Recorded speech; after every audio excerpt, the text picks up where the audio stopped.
Praise the Lord. सभी को मेरी ओर से जय मसीह। आज मैं आपसे कुछ सवाल को पूछना चाहती हूँ। क्या सचमुच आप प्रभु से प्यार करते हैं? क्या सचमुच आप परमेश्वर को प्रथम स्थान देते हैं? क्या सचमुच आपके जीवन में यीशु मसीह के लिए उनके लिए कुछ प्यार है, या उनकी आज्ञाओं के लिए कुछ डर है, या कुछ है?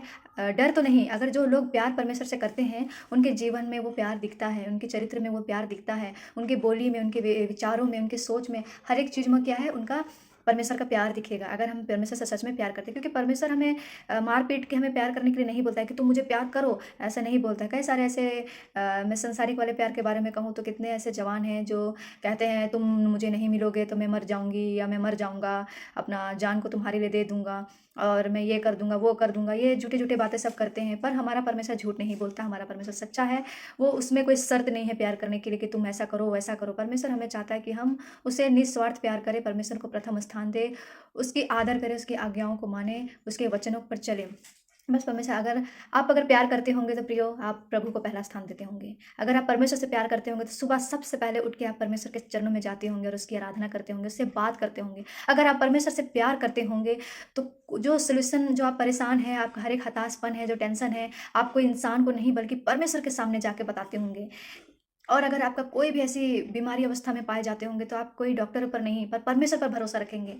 अगर आपका पढ़ाई के बारे में कोई टेंशन है तो आप अपनी पढ़ाई पर अपने खुद पर लोड नहीं लेंगे, आप परमेश्वर पर छोड़ देंगे। उसी से पता चलता है कि हम परमेश्वर से कितना प्यार करते हैं। क्योंकि देखिए, प्यार ऐसा चीज़ है कि परमेश्वर हमारे ज़िंदगी को आगे बढ़ाने वाला परमेश्वर है। हमारे ज़िंदगी को परमेश्वर हमेशा जैसे देखेंगे कि परमेश्वर ने जगत से ऐसा प्यार किया कि उसने हमारे लिए अपना इकलौता पुत्र को दे दिया, पर ताकि हम नाश ना हो बल्कि आनंद जीवन पाए। आइए, हम एक वचन को मैं पढ़ना चाहती हूँ, जो कि मत्ती 22 का 37 में लिखा हुआ है। उसने उससे कहा, तू परमेश्वर अपने प्रभु से अपने सारे मन और अपने सारे प्राण और अपनी सारी बुद्धि के साथ प्रेम रख।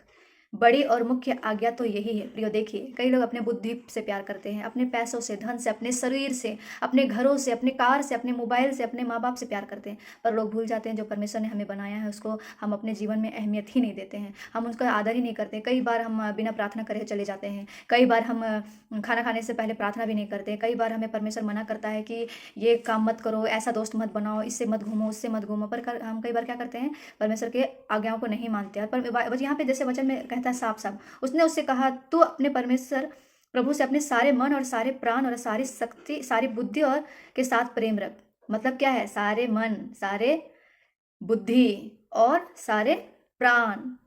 जैसे कि हमारे मन में बहुत सारी जो कल्पनाएं आएगी, गलत कल्पनाएं आती है। हमारे मन में कोई अच्छी कल्पना आती है? बहुत कम, रेयर ही कल्पना अच्छी आती है।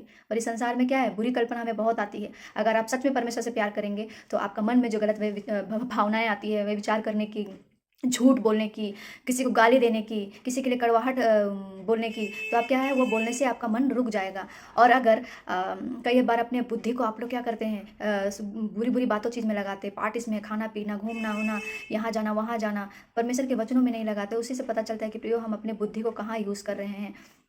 और यहाँ तीसरा में क्या है, कहता है तू अपने सारे प्राण, हमारा प्राण हमारा नहीं है प्रियो, हमारा प्राण को हमें परमेश्वर के लिए इस्तेमाल करना है। कई लोग अय्यासियों में अपना प्राण का, आज 2 दिन का ज़िंदगी चलो जी लेते हैं, कल मरे या जिए उससे क्या बोल के लोग, कितने लोग अपना ज़िंदगी को बर्बाद कर रहे हैं। तो ये 3 बातें हैं। एक है पहला मन, अपना परमेश्वर, अपने प्रभु परमेश्वर से अपने सारे मन, अपने सारे प्राण और अपनी सारी बुद्धि के साथ प्रेम रख। ये तीनों चीज़ हमें क्या होता है, संसार में हमें गिरा देती है।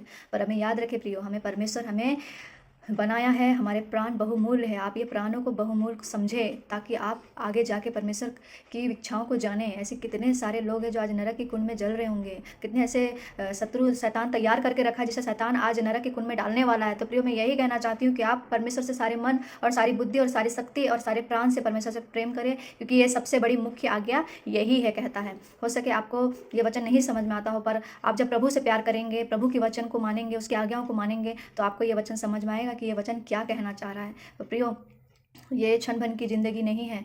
हमें परमेश्वर ने ये जो ज़िंदगी दी, आप ये बहुमूल्य ज़िंदगी है प्रियो। आज ये क्षण भर की ज़िंदगी हमारे साथ चली तो जाती है, पर आनंद काल में जब हम परमेश्वर के राज्य में जाएंगे, तो प्रियो हम सोचेंगे कि कितना समय था हमारे पास जब हम परमेश्वर के लिए कुछ कर सकते थे, हम कुछ नहीं कर पाए। आप अपना ज़िंदगी, अपनी जवानी को परमेश्वर के लिए इस्तेमाल करें। परमेश्वर आपको उपाय करेगा, आपके लिए रास्ता निकालेगा। और मैं फिर से कहना चाहती हूँ, अपने मन और प्राण और अपनी बुद्धि आप किस पर लगा रहे हैं, आप सोचें। अपनी बुद्धि को किसको दे रहे हैं, अपना विचार कहाँ लगा रहे हैं। अगर आप सच में परमेश्वर से प्यार करते हैं तो आप इन बातों को जरूर सोचेंगे कि परमेश्वर हमारा मन, प्राण और बुद्धि जो दिया है हम किसकी ओर रखे हुए हैं, किसकी ओर लगा रहे हैं। और परमेश्वर से आप प्यार में बढ़े, आपको परमेश्वर और भी आगे बढ़ाए। और मैं कहना चाहती हूँ कि आप मेरे लिए भी प्रेयर करें। मैं परमेश्वर मुझे जो मेरे जीवन में योजना है, परमेश्वर मुझे आगे बढ़ाए और मैं परमेश्वर के साथ और भी आगे बढ़ पाऊँ और आपके लिए वचन लेके आ पाऊँ, और परमेश्वर मुझे और भी प्रभु में आगे बढ़ाए और मैं जवानों के लिए इस्तेमाल होने पाऊँ। ये छोटी सी वचन के द्वारा परमेश्वर आपको आशीष दे।